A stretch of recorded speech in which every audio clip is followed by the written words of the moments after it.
છો રૂપિયાની સાથે શરૂઆતી કારોબારમાં ડોલર સામે રૂપિયો 86.58 પ્રતિ ડોલરની સામે 86.58 પ્રતિ ડોલર ઉપર જ ખુલ્યો છે અને ત્યારબાદ આપણે રૂપિયાના સ્તરોની ઉપર નજર કરી લઈએ. એકાદ પૈસાની મજબૂતી આવતી દેખાય છે અને 86.57 ઉપર આપણે રૂપિયાને જોઈ શકીએ છીએ. તો રૂપિયામાં એક સ્ટેબિલિટી આવતી આપણને જોવા મળી રહી છે અને ડોલર ઇન્ડેક્સની જો વાત કરીએ તો એ 108ના સ્તરોની આસપાસ કામ કરતું દેખાઈ રહ્યું છે. વધુ ચર્ચા કરીશું. ટ્રેડબુલ સિક્યોરિટીઝના ભાવિક પટેલ આપણી સાથે જોડાઈ ગયા છે. Good morning Bhavikji. અને ભાવિકજી, ડોલર ઇન્ડેક્સ ઉપલા સ્તરોથી ખાસો નીચે આવતો આપણને દેખાયો છે 108ની આસપાસ અને રૂપિયો સ્ટેબલ થતો લાગી રહ્યો છે. કઈ રીતે તમે કરન્સીની ચાલને આગળ જોઈ રહ્યા છો? Good morning જર્નેજી. ઇનફેક્ટ ગઈકાલે આપણે જોયું કે જ્યારે ટ્રમ્પે શપથવિધિ લીધી અને ટેરિફ ના નાખ્યા જેવું માર્કેટ એક્સપેક્ટ કરી રહ્યું હતું તરત જ, તો આપણા ડોલર ઇન્ડેક્સમાં એક વીકનેસ જોવા મળી હતી. તો રૂપિયો ગઈકાલે આપણે જોયું હતું કે ખુલ્યો તો જ સ્ટ્રોંગ, પણ એના પછી ફરીથી રિકવર થયો અને વીક થઈ ગયો અને ઇનફેક્ટ નવા ઓલ ટાઈમ લોની આસપાસ જ થયો છે, ડિસ્પાઇટ કે ડોલર ઇન્ડેક્સમાં આપણને કોઈ તેજી જોવા નથી મળી. અને આજે પણ જોઈએ તો 108.80 થી 108 સુધી ડોલર ઇન્ડેક્સ વીક થયો છે. રૂપિયામાં એટલી મજબૂતી નથી જોવા મળી રહી. એટલે આઈ થિંક મને લાગે છે કે આગળ જતાં પણ હજી પણ ડોલર ઇન્ડેક્સમાં જો વીકનેસ છે તો રૂપિયામાં કોઈ મોટી તેજી જોવા નથી મળી રહી. એક તો એ ફેક્ટર છે કે એફઆઈનો આપણે ઇક્વિટી માર્કેટમાં જોઈએ છે સતત સેલિંગ જોવા મળી રહ્યું છે. સેકન્ડ, ફેબ્રુઆરીમાં એક્સપેક્ટેડ છે કે આ વખતે આરબીઆઈ છે એ રેટ કટ કરી શકે છે. જ્યારે પણ રેટ કટ કરે ત્યારે એ કરન્સીઝ જે હોય છે એ થોડી ડેપ્રિશિએટ થાય છે. એટલે ડિસ્પાઇટ કે ડોલર ઇન્ડેક્સમાં આપણને વીકનેસ જોવા મળી, પણ તે છતાં પણ આપણે રૂપિયામાં કોઈ તેજી જોવા નથી મળી રહી. એ દર્શાઈ રહ્યું છે કે આઈ થિંક આગળ જતાં પણ રૂપિયો જે છે એમાં કોઈ મોટી તેજી જે છે આવે એવું આશા નથી દેખાઈ રહી. તો આઈ થિંક જે પણ માર્કેટ પ્લેયર્સ છે એ લોકો એની ડિપ્સ મેળવશે તો બાય જ કરવું જોઈએ, કારણ કે હજી પણ હું એક્સપેક્ટ કરી રહ્યો છું કે 86.80 થી 87 સુધીનું લેવલ આપણને જોવા મળી શકે છે. તો આજની તારીખમાં પણ 85.50ની આસપાસ જો આવે છે તો બાય કરી શકાય છે 86ના ટાર્ગેટથી, અને 85.30નો સ્ટોપ લોસ રાખી શકાય છે. ઓકે, તો રૂપિયામાં નરમાશ જ કન્ટિન્યુ થતી લાગી રહી છે. જે રીતે ડોલર ઇન્ડેક્સ નરમ થયો છે છતાં રૂપિયાની અંદર મજબૂતાઈ નથી, તો સલાહ અહીંયા આગળથી બાય કરવાની જ બની રહી છે. 85.50ની આસપાસ 86નો સ્ટોપલોસ અને માફ કરશો 86ના ટાર્ગેટ અને 85.30નો સ્ટોપલોસ તમારે ધ્યાને રાખવાનો રહેશે. તો આ યુએસડી INR ઉપર સલાહબંધી દેખાઈ રહી છે. હવે વાત સોનાની આપણે અહીંયા આગળથી કરી લઈએ. સોનાની જો આપણે વાત કરીએ તો સોનાની ચમક વધતી દેખાય છે. કોમેક્સ ઉપર ભાવ $2740 ઉપર પહોંચતા દેખાયા છે. $2752 આસપાસ, એટલે 5% કરતાં વધારેની મજબૂતી કોમેક્સ ઉપર. અને જો આપણે MCX ઉપર સોનાની કિંમતોની વાત કરીએ તો 79,515, એટલે 0.37%ની મજબૂતી અત્યારે આપણે જોઈ શકીએ છીએ. ડોલર ઇન્ડેક્સમાં દબાણ આવતા કિંમતોને સપોર્ટ મળ્યો છે અને સાથે જ હેજ ખરીદારીને કારણે પણ ભાવ વધતા દેખાયા છે. તો ભાવિકજી, જે રીતે આપણે અહીંયા આગળથી જોઈ રહ્યા છે ડોલર ઇન્ડેક્સ નબળો થયો છે, એની એક ઇમ્પેક્ટ આપણને સોનાની ઉપર જોવા મળી રહી છે. કઈ રીતે તમે સોનાને જોઈ રહ્યા છો અને સોના ઉપર આપની કઈ રીતની સલાહ રહેશે? સોનામાં આપણે કોમેક્સમાં જોયું તો કે 2750 2760 હતું એ વારે વારે ત્યાં આવીને પછી સ્થગિત થઈ જતું હતું અને પછી ત્યાંથી થોડુંક સેલિંગ પ્રેશર આવ્યું હતું. સ્ટાર્ટિંગ જાન્યુઆરી 1થી જાન્યુઆરી 15-20 જોઈએ કે જ્યારે ટ્રમ્પની શપથવિધિ હતી, તો એ એન્ટિસિપેશન હતું કે ટ્રમ્પ આવીને તરત જ ટેરિફ નાખશે એટલે ડોલર ઇન્ડેક્સ વધી રહ્યો હતો. બટ આપણે એ પણ જોયું કે ડોલર ઇન્ડેક્સ વધી રહ્યો હતો, તે છતાં પણ એની સાથે સાથે ગોલ્ડ પણ વધી રહ્યો હતો. અને જ્યારે શપથવિધિ થઈને આવ્યું કે તરત જ ટેરિફ નથી હોતું, તો ડોલર ઇન્ડેક્સમાં વીકનેસ આવી, ટ્રેઝરી યીલ્ડમાં વીકનેસ આવી, જે એક બૂસ્ટ ડેફિનેટલી ગોલ્ડને મળ્યું છે. તો મને લાગે છે કે ગોલ્ડ MCXમાં નિયરલી ઓલ ટાઈમ હાઈની નજીક જ છે અને આઈ થિંક નવું બ્રેક પણ કરી શકે છે, કારણ કે આગળ જતાં પણ એક્સપેક્ટેડ છે કે એટલીસ્ટ શોર્ટ ટર્મમાં ડોલર ઇન્ડેક્સની ટ્રેઝરી યીલ્ડ વીક જ રહેશે. અને ગોલ્ડમાં હાલ અત્યારના કોઈ પણ ફેક્ટર્સ છે નહીં નેગેટિવ માટે, ખાલી એક જ છે કે જે ટેકનિકલી થોડીક ઓવરબોટ થઈ ચૂક્યો છે. એટલે અહીંયાથી હવે જે ટ્રેડ છે એ થોડોક વન સાઇડેડ થઈ રહ્યો છે. આઈ થિંક જે ઓવરક્રાઉડ દેખાઈ રહ્યું છે. બટ તે છતાં પણ ચાર્ટમાં હાલ અત્યારના કોઈ પણ મને નથી લાગી રહ્યું કે કોઈ મેજર કરેક્શન આવે. આઈ થિંક 2750થી 2780 સુધીનો એક લેવલ જે છે મને લાગે છે કે આવી શકે છે અને ટૂંકમાં 2800 પણ આવી શકે છે. તો ઓવરઓલ અહીંયાથી બાય એન્ડ ડિપ્સની સ્ટ્રેટેજી રાખવી જોઈએ. આઈ થિંક શોર્ટ જે છે કમ્પ્લીટલી એવોઇડ કરવું જોઈએ અને ઇન્ટ્રાડે 79,400ની આસપાસ બાય કરી શકાય છે 79,900ના ટાર્ગેટથી. 79,200નો સ્ટોપ લોસ રાખી શકાય છે. ઓકે, તો સોનાની અંદર ખરીદારી કરીને ચાલવાની સલાહ અહીં આગળથી બનતી દેખાઈ રહી છે. તો 79,400ની આસપાસથી અહીં આગળથી સોનાની અંદર ખરીદારી કરીને ચાલો. 79,900ના ટાર્ગેટ જે છે એ બનતા દેખાઈ શકે છે અને સ્ટોપલોસ જે તમારે ધ્યાને રાખવાનો છે 79,200નો. તો સોનામાં ખરીદારી કરીને ચાલવાની સલાહ બનતી દેખાઈ રહી છે. હવે ચાંદીની વાત કરી લઈએ તો ચાંદીમાં પણ મજબૂતી જોવા મળી છે અને જ્યાં વૈશ્વિક બજારમાં ભાવ $30 ઉપર પહોંચ્યા છે અને સ્થાનિક બજારની જો આપણે વાત કરીએ તો 92,340ની આસપાસ ચાંદીની કિંમતો દેખાઈ રહી છે. 92,477 સુધી પહોંચી ચૂકી છે. તો ચાંદીમાં એક પોઝિટિવિટી આપણને દેખાઈ રહી છે. એમસીએક્સ ઉપર 0.40%ની ઉપરની મજબૂતી આવી રહી છે. તો યુએસ ફેબ્રુઆરીથી મેક્સિકો અને કેનેડા પર ટેરિફ લગાવી શકે છે. ઉલ્લેખનીય છે કે મેક્સિકો ચાંદીનો ટોપ માઇનર છે, જેની પણ કિંમતોની ઉપર અસર જોવા મળશે.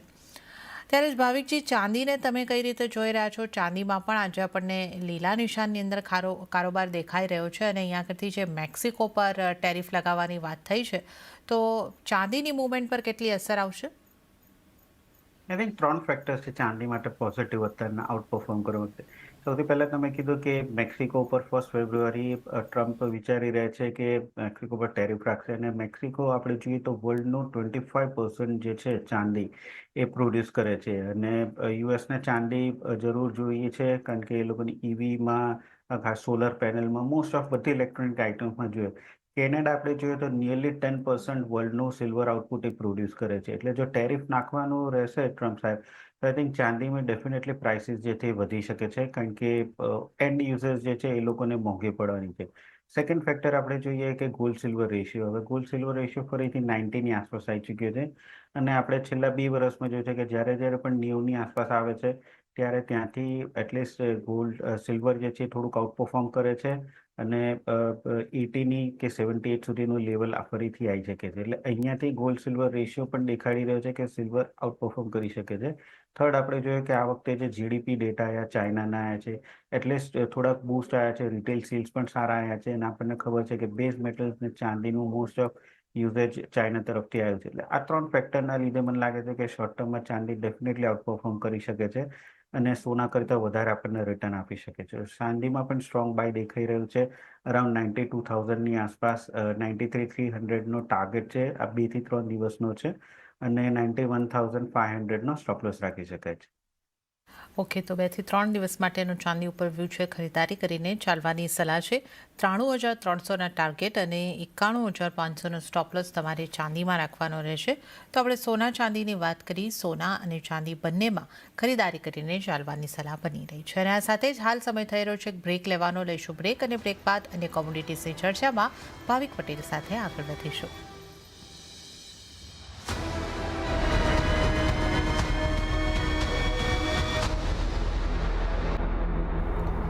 બ્રેક બાદ કોમોડિટી લાઈવમાં આપનું સ્વાગત છે અને આજે આપણી સાથે કોમોડિટીઝ અંગે ચર્ચા કરવા ભાવિક પટેલ જોડાયેલા છે. હવે મેટલ્સના કારોબારની આપણે વાત કરી લઈએ તો સોમવારે આવેલી ખરીદારી બાદ બેઝ મેટલ્સમાં દબાણ જોવા મળ્યું છે અને આજે શરૂઆતી કારોબારમાં સ્થાનિક બજારમાં કોપર સહિત તમામ મેટલ્સ તૂટતી દેખાય છે.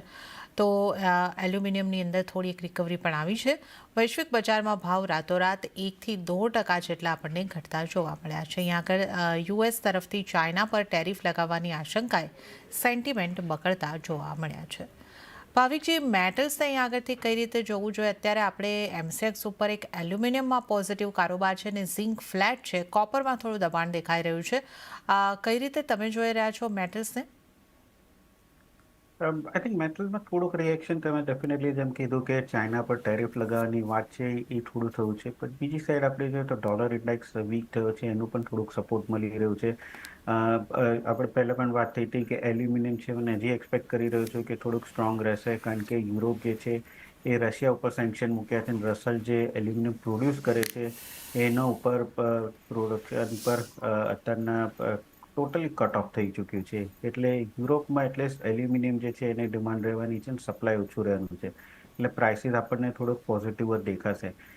સેકન્ડ આપણે કોપરની વાત કરીએ તો કોપરના જે ટ્રીટમેન્ટ ચાર્જીસ છે કે જે આપણે જોઈ રહ્યા છે રિફાઇનિંગ ચાર્જીસ $8 પર મેટ્રિક ટન છે, જે બહુ જ ઓછું છે અને યુઝ્યુઅલી આટલા ઓછા ચાર્જીસમાં જે સ્મેલ્ટર્સ છે એ લોકો પ્રોડ્યુસ કરવાનું બંધ કરી દે છે કારણ કે એ લોકોને પ્રોફિટેબિલિટી નથી થતી. હવે આઈ થિંક જ્યાં સુધી આ રિફાઇનિંગ ચાર્જીસ વધતા નથી ત્યાં સુધી મને લાગે છે કે જો સ્મેલ્ટર્સ બંધ કરશે તો કોપરમાં ડેફિનેટલી સપ્લાય ક્રંચ થવાનો છે, પ્રોસેસિંગ નહીં થાય. એટલે એ પણ એક પોઝિટિવ છે. એટલે જ આપણે છેલ્લા 3 દિવસથી જોઈએ છે કે કોપરના પ્રાઇસીસ જે છે સ્ટેબલ થયા છે, 830ની નીચે નથી થઈ રહ્યા. તો હાલ અત્યારના યસ ટેરિફનું થોડુંક ઓવરહેડ છે કે ડેફિનેટલી એના લીધે હેડવિન્ડ્સ રહેવાના છે અને થોડુંક પ્રાઇસીસમાં છે અપસાઇડ પ્રેશર રહેવાના છે. પણ નીચે આપણે જોઈએ તો સપ્લાયનું કન્સર્ન જરૂરથી છે. એલ્યુમિનિયમ આપણે જોયું, અત્યારના કોપરમાં જોયું કે જો રિફાઇનિંગ ચાર્જીસ વધવાના નથી તો ડેફિનેટલી સપ્લાય કરંટ થવાનું. એટલે મને મેજરલી અત્યારના કોઈ મેજર કરેક્શન દેખાઈ નથી રહ્યો. આઈ થિંક જ્યાં સુધી 830 બ્રેક નથી થતો કોપર ત્યાં સુધી હું પોઝિટિવ જ છું, થોડુંક બાય જ કરી શકાય છે. તો કોપરમાં 830ની આસપાસ બાય કરી શકાય છે, 836ના ટાર્ગેટથી, અને 826નો સ્ટોપ લોસ રાખી શકાય છે. અને એલ્યુમિનિયમ પણ 255ની આસપાસ બાય કરી શકાય છે, 257ના ટાર્ગેટથી, અને 254નો સ્ટોપ લોસ રાખી શકાય છે. ઓકે, તો કોપર અને એલ્યુમિનિયમમાં ખરીદારી કરવાની સલાહ છે. કોપરની જો અહીંયા આગળથી વાત કરીએ તો 830ની આસપાસથી ખરીદારી કરીને ચાલો. 836નો ટાર્ગેટ અને 826ના સ્ટોપ લોસ તમને બનતા દેખાઈ શકે છે. અને એલ્યુમિનિયમની જો વાત કરીએ તો અહીંયા પણ 255ની આસપાસ ખરીદીની સલાહ, 257નો ટાર્ગેટ અને 254નો સ્ટોપ લોસ રાખવાનો રહેશે. તો કોપર અને એલ્યુમિનિયમમાં મેટલ પૈકી ખરીદીની સલાહબંધી દેખાઈ રહી છે.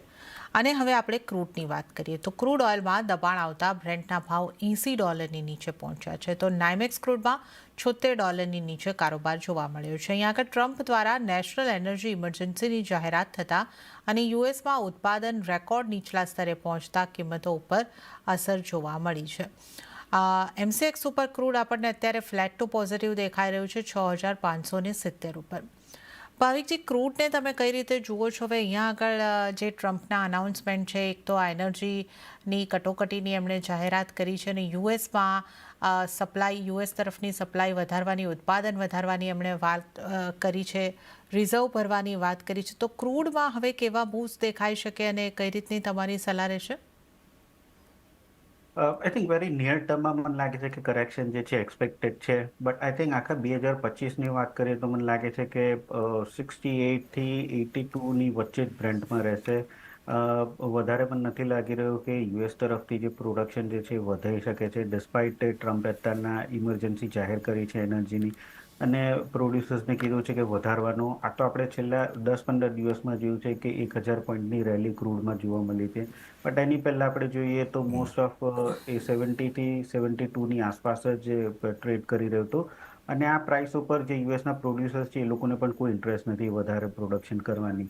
એટલે જ 2024માં આપણે જોયું હતું કે યુએસનું શેલ પ્રોડક્શન હતું એ ફ્લેટ જ હતું. અને જો પ્રાઇસીસ 80 ઉપર સસ્ટેન નથી થતા તો મને નથી લાગતું કે એ લોકો પ્રોડ્યુસ કરી શકે છે. અને જે લોકો પ્રોડ્યુસ કરશે તો પ્રાઇસીસ ફરીથી ઘટવાના છે.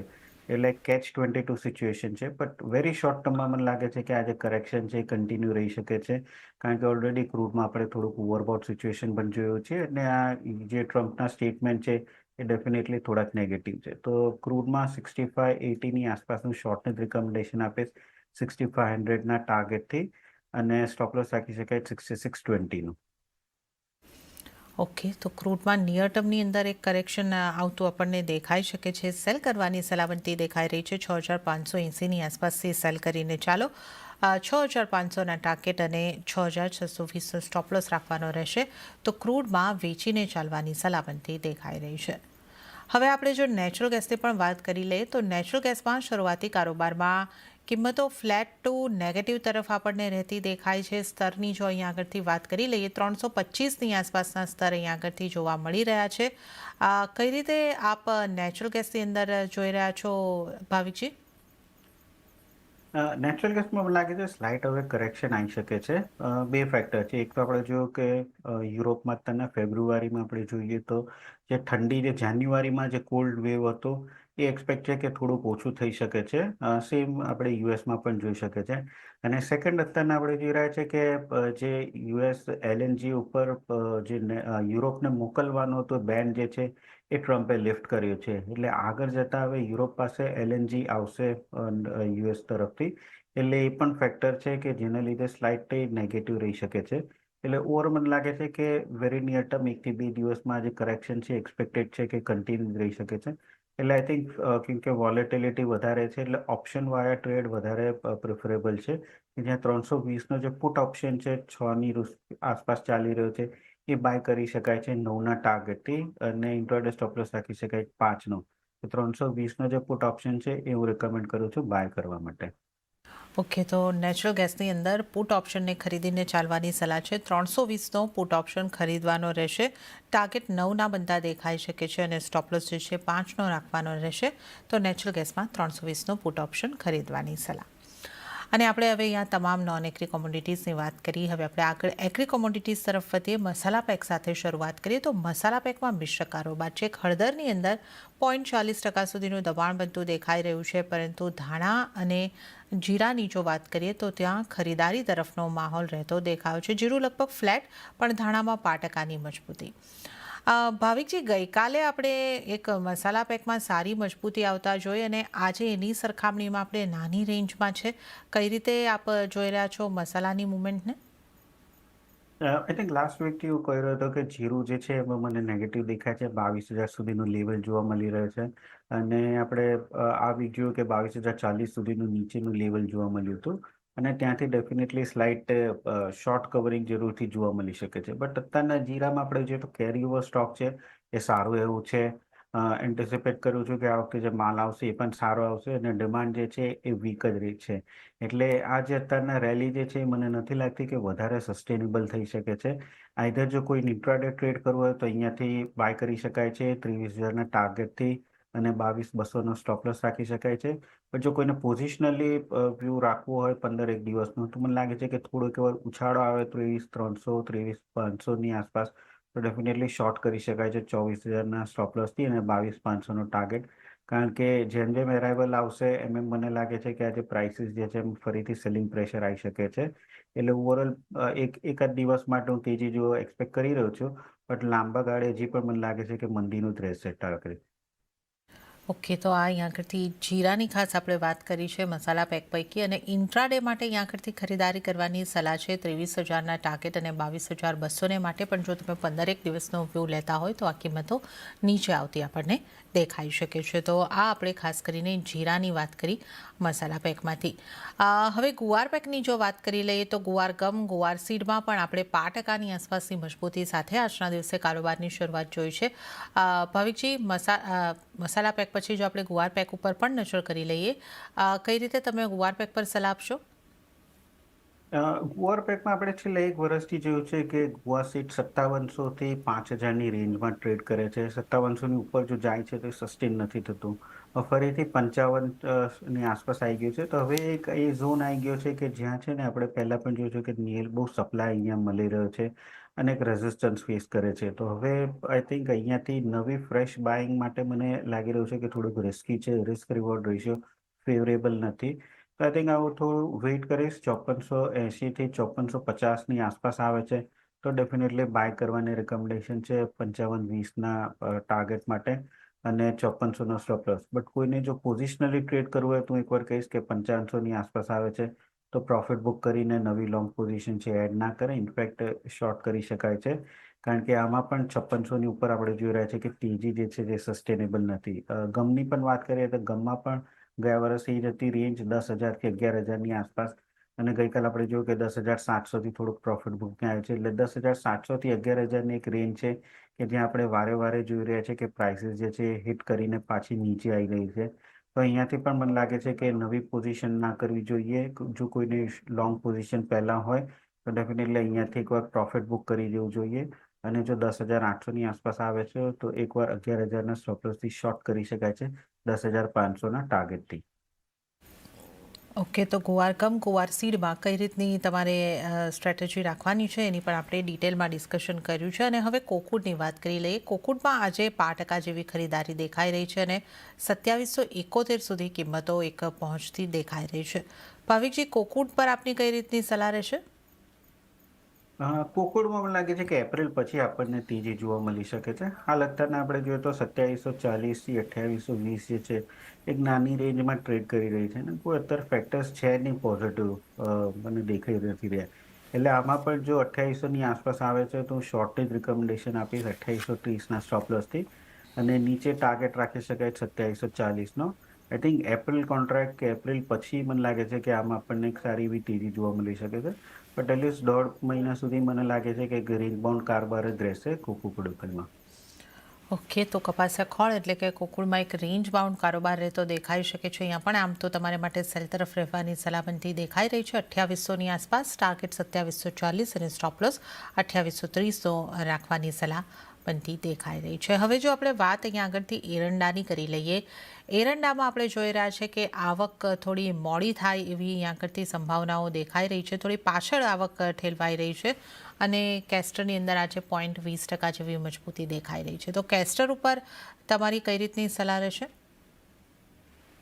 કેસ્ટરમાં યસ, ડિલે જે અરાઇવલ છે એની એક ઇફેક્ટ છે અને ઓવરઓલ આઈ થિંક ડિમાન્ડ જોઈએ તો ડિમાન્ડમાં પણ કોઈ બહુ મોટું તેજી નથી રહી. એટલે મને લાગે છે કે આજે છેલ્લા આપણે 4 દિવસની જે રેલી જોવા મળી છે લેટ અરાઇવલના લીધે જ છે.